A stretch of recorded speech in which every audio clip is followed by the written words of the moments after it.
One of the wildest things I've learned yet about bone loss is that some women have lost bone density from an infection that they got from their cat. I'm not kidding you. And we know that bone loss leads to osteoporosis. So let's learn all about it, how you can find out if you have this infection in your body, what you can do about it, and what you might need to do about your cat. Hey everyone, I hope you liked that intro. It wasn't clickbait. I'm telling you, when I was talking to Dr. Shostek, she said there is this infection that she's starting to see in some women, and the infection leads to bone loss. That's one of the symptoms.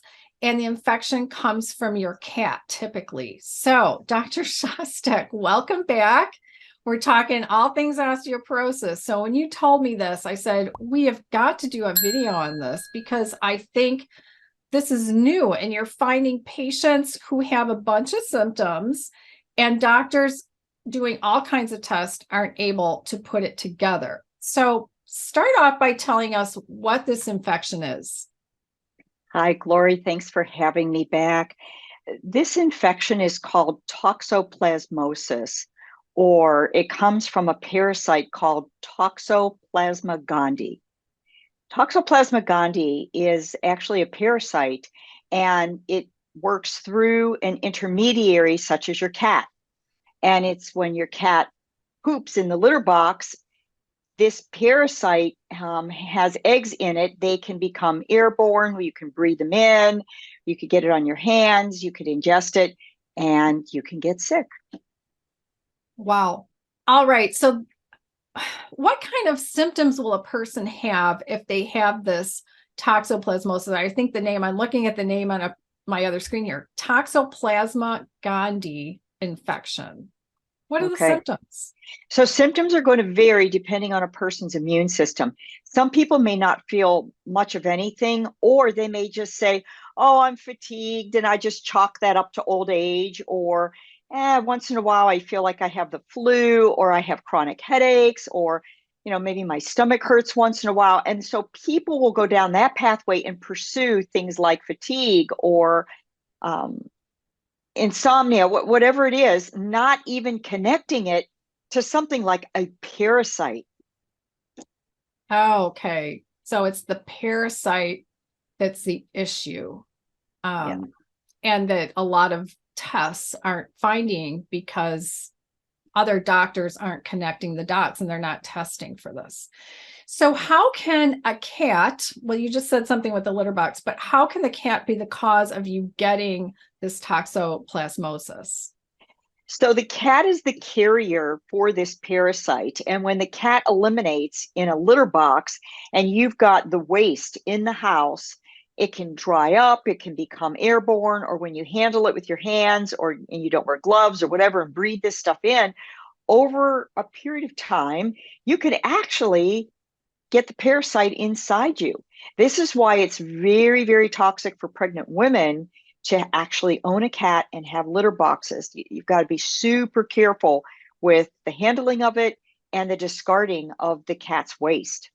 Right. Now, when we were talking offline, you said not only pregnant women, but you also said anyone who has cancer, anyone who's in cancer treatment, anyone who has a compromised immune system for whatever reason are much more susceptible to this than, say, other people who don't have a compromised immune system. So having a cat in the house, I said, if they don't want to get rid of the cat, they really should have someone else taking care of the litter box. That's a good point, Glory, and thanks for saying it that way. You're right. Compromised immune system is the beginning of getting infected with this parasite and the eggs of the parasite. It can be treated, and in order to get treatment for it, it will require prescription drugs from a typical medical doctor or your DO or your primary care physician. Right. So now you can take care of the testing, and you've been working with several of my viewers who've been working with you remotely.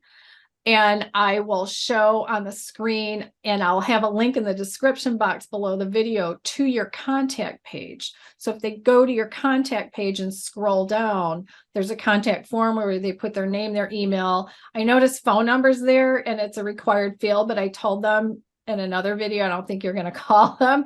And then they put their message saying, you know, I got something wrong with me. Maybe I need that test for the toxoplasmosis, but not sure.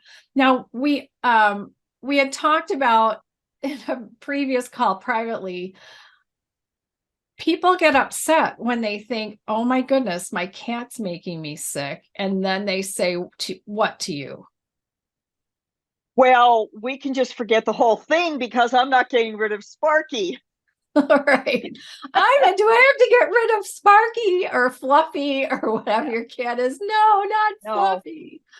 And they don't want to get rid of the cat. And you tell them you don't have to get rid of the cat. There are some other things that you need to do in the house. Now, how does the cat get this? In fact, because not all cats have this. And some of the reading you gave me earlier, the earlier tests were all in domesticated cats, and they were finding this in house cats.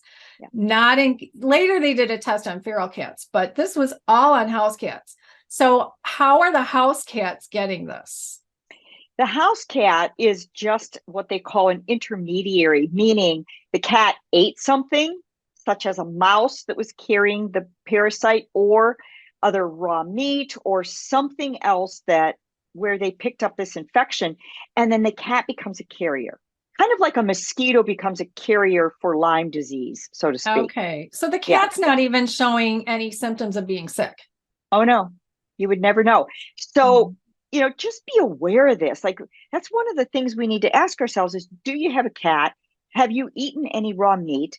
Have you been around either goat, sheep, types of animal farms? Because they can also be a carrier of this parasite. So, yeah. And washing your hands a lot, which, you know, I think you had also read that sometimes this parasite can also be on unwashed vegetables and fruit. So another reason to really wash that stuff really well. I've finally gotten to the point when I bring home strawberries, blueberries, grapes, cherries, things like that. I take a big bowl of water and put in about a half a cup of vinegar. I also, well, you know what a salad spinner is. So that's a bowl and a colander. So I put it in there with about a half a cup of just plain white vinegar. And I let the berries, the bigger berries, I let them soak for 10 or 15 minutes. And not only does it get rid of all the dirt and stuff, but it also, when I then refrigerate them in a container with a paper towel on the bottom, they don't go moldy as fast. So I'm in a much better, because I used to just put them in the refrigerator and rinse them off when, you know, when I was going to eat them, but I'm getting better at that. So I think that doing that is a great thing. Now, again, circling back to osteoporosis, you said one of the symptoms of having this toxoplasmosis infection is that it leaches stuff from the bones. It leads to bone loss.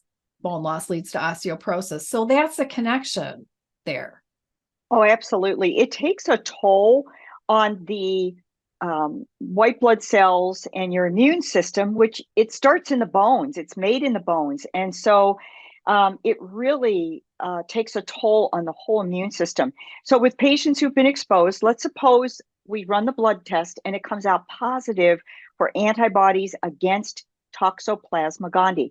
What that means is the person's been exposed, the immune system got ramped up, and is basically it is launching an attack against this parasite and developing antibodies. So if you're positive for that, I'm going to recommend that you get the necessary treatment from a medical doctor or DO.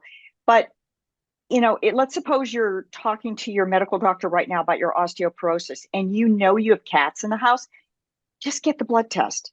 Just order it. I think it's like $60. I mean, it can't hurt. Yeah, it's not that expensive, and you don't have to get rid of your cat. Let's just get treated. But most importantly, I would love to help somebody upregulate their immune system so that they don't get reinfected. That's the key. That's a good point.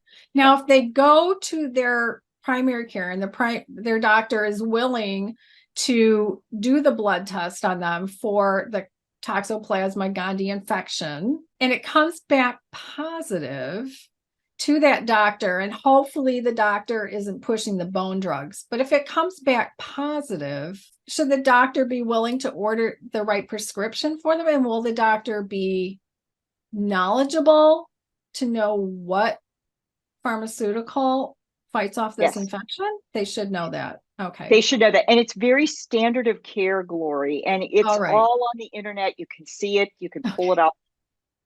So the doctor can also go to Dr. Google and find out if he or she isn't familiar. But you know what prescription it is. Maybe is it based on body weight? How much is no, it's every adult is the same. Okay. So you know what the protocol is for getting rid of it. Yeah. Well, that was just the funniest thing you've said to me in a long time. And I thought, we need to get this out there and get people aware of this. You also mentioned there are some cats, and dogs do this too, when they've got a itchy back end, they will drag their little behind on carpet. So even if a person is really good with the cat about cleaning the litter box, and I've had friends who've had cats and it didn't smell like any cat lived there because they kept everything clean. But if the cat is at itchy rear end and is dragging their butt on carpet, and I'm looking at my carpet out here and my dog lying taking a nap, so that's a sign, of course, to get your animal to the vet, because the vet can help take care of that. But it's another way, if your cat is a carrier for this, which you wouldn't know because the cat doesn't show any symptoms, that's another way the cat could get its feces into your house. And then, like you said, it becomes airborne. You don't have to be right in front of it cleaning the litter box. I mean, of course, that's really close, but it could just get airborne in your house, and that's how a human gets it. So something to be aware of. All right.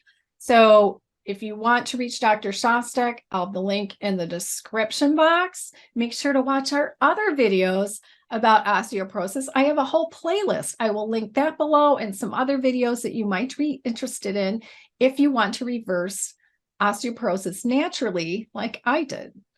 And we'll see you in the next video.